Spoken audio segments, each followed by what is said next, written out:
Indoitwa Godfrey Gurupira. I'm a snail farmer. Ndinorima nehozhwa. Project yangu ndakaitanga last year around June. Ndo pandakatanga program yangu snail farming. But ndichitanga this particular program chakandi inspire kundizotange this particular project inyaya yekuti ndakaona pa internet there was a lady and there was a man from Nigeria and Kenya that were into snail farming. Saka seeing my clips out just from humble beginnings, nepavanga vava, and it zvakandi inspire kuti I can also engage myself into snail farming. Saka nda engage into snail farming. My first problems andaka encounter ndeyekuti it wasn't easy for people to know that I'm doing snail farming. The first 50 snails ndakatsvaga kusakubva Devonshire pane kagomo karipo so pane madhorofia ndo pandakaenda for a snail hunt. Ndasvika ipapapo ndakatsvaga 50 snails dzangu ndobva ndaenda kumba nadzo ndakangoisa mubucket hana kana kubora maangles ndakaita apa saka dzakabva dzafa dzese dziri 50 kudaro. Then ndakabva ndatrya futi nedzimwe 35 dzobva dzafa futi dzese dziri 35. Saka ndakazonyasa tsvaga more information saka masnails aya environment ipi yaari conducive kuti agare ari under zvakanaka asingafi. Ndo pandakata come up with an idea yekucheka plastic arches angu aya kuisa maburi enable air circulation.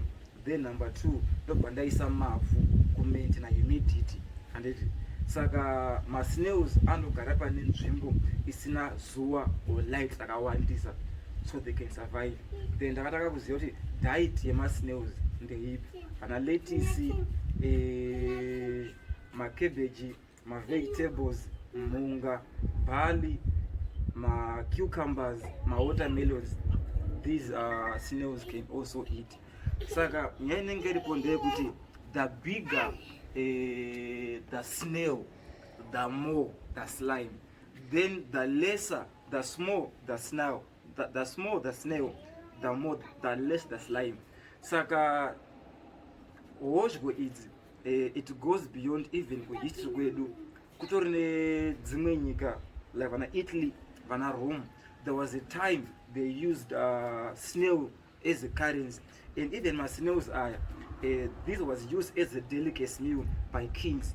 Saka zvinhu izvi zvaitodyiwa kudhara, but inyaya yekuti we are not familiar of these things. Saka patori neimwe information itori more depth about my snails concerning snail farming. Saka zvandoita manje ndezvokuti panofa nehozhwa dzangu dzedze, or if I go for a snail hunt ndikaona makwande akangodona muroad and I take them. Ndamatora makwande aya ndino mageza nemvura inopisa ndotsvaga sandpaper ndomakwesha and ndapedza makwesha mashells aya ndobva ndagadzira ndomaisa vanishing onyasa kuoma. You're going to see the difference between shell rubber and shell rubber. These are two things which are different. This shell is now more stronger and not fragile than this one, and this one is more shinier than this one. Saka try this shell totsvaga glue because my shells aya ari fragile. Pesa glue mukati rooma, glue raoma totsvaga baby grinder tobora buri padenga, then we attach them pama belts, we attach them pama heads. But unfortunately stock yangu yakawanda yakapera 2 weeks ago. So even I'm in the bit of making my designer clothes using these shells. So from snails we don't only extract slime, but we also take my shells kugadzira my designer clothes, jewelry and other stuff. Okay. So as this program will continue, you can also come back more in terms of designing clothes, because we're planning kuwana hembe dzema-African tires aine ma-snowshoes nema-necklaces. So far ma-snails andinawo ezvinezvi at count ndine 350 snails currently, right? Pazuva ndogona kudzipa 4 maheads emacabbage, 350, and dzinenge dziri pakanaka. There's a way that these snails can also communicate to me, and like a good example, if they are hungry, if my snails are hungry, like for example, let me do this. For example, if they are hungry, these snails under noise, I know where she over she tumbles. I know what my snails are there. Oh, there's also a funny sound.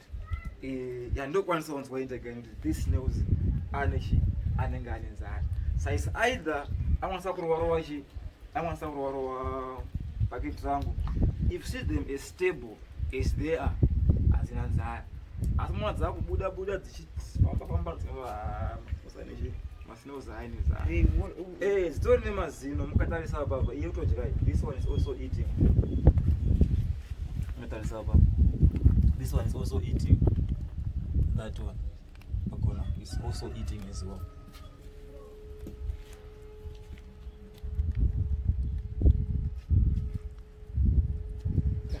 Masno as wing as our boy, I see Zakaraitapa, one of the room, Asaka afterwards, like now, the room with me, and I would have some cat.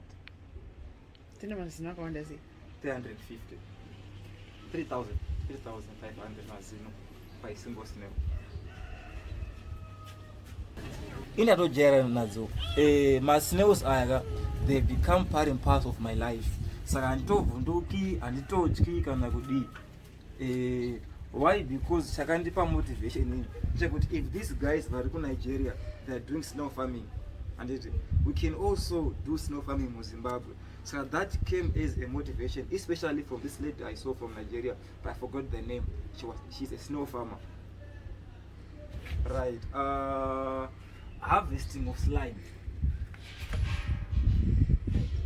For harvesting of slime, so far we need 3 ways of harvesting slime. There are certain snails dzekuti genetically ukadzibata dzinopinda mukati as an act of defense. Saka dzinopinda mukati ichi as an act of defense ndo padzobudisa slime. Let me check that the code is actually right.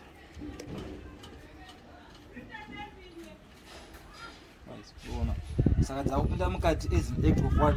Of defense. Saka dzinopinda mukati dzinobudisa mvura dzinobudisa.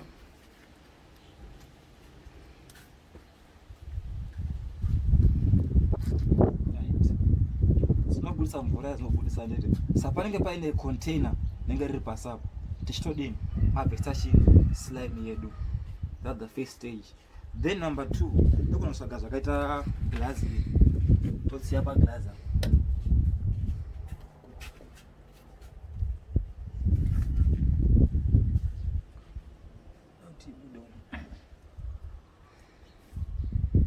Right. Tikaisiya pa glass up. Nditi kana inokwanisa kufamba ichiendera glass ro. Nditi then totora a cotton wool tichisvina so muka bucket. That's how also extract lime.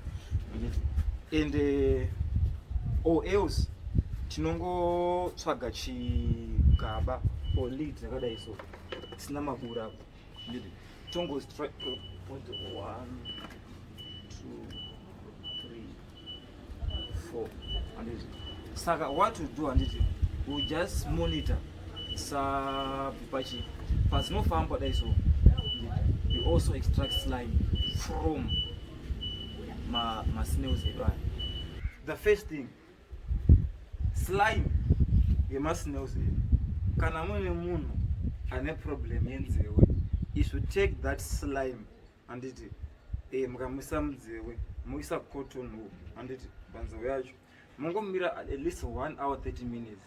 that person will never have any challenge yenzewe. Saka slime yacho inobasa, it helps to cure nzewe. Then on the mabvunza mimi kuti saka slime yacho inobatsirei pamafuta kana pamalotions andika maslime ine maproperty anobvisa high pigment zvakaita face yemunhu andizvo ine mapundu mahwinya inosmoothena face yemunhu ndo maproperty ari paslime right. Slime yacho takachishandisa kugadzira sipo nemalotions ataitengesa kuma-individuals netumwe tuma-small hotels kana tuma-lodge iri sipo yokugeza and snail soap. What we do manje, we use snail slime as the main ingredient but we also use concentration at Nottingham town to incorporate our slime. Saka we don't just use raw slime as it is. And after collecting slime, we have what you call a sieve cloth. Chatinoisa slime here, tie collector. Then to pressure. Kuti kana pane zvimwe zvabuda pa slime here, singazoiti, it will remain pajira or pa that sieve cloth.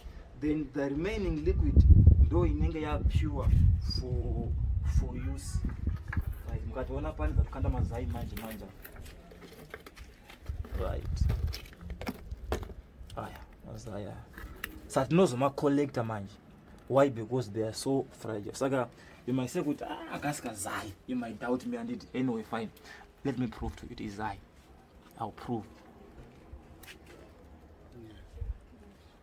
It is zai. Saka, every single egg, it's a single snail.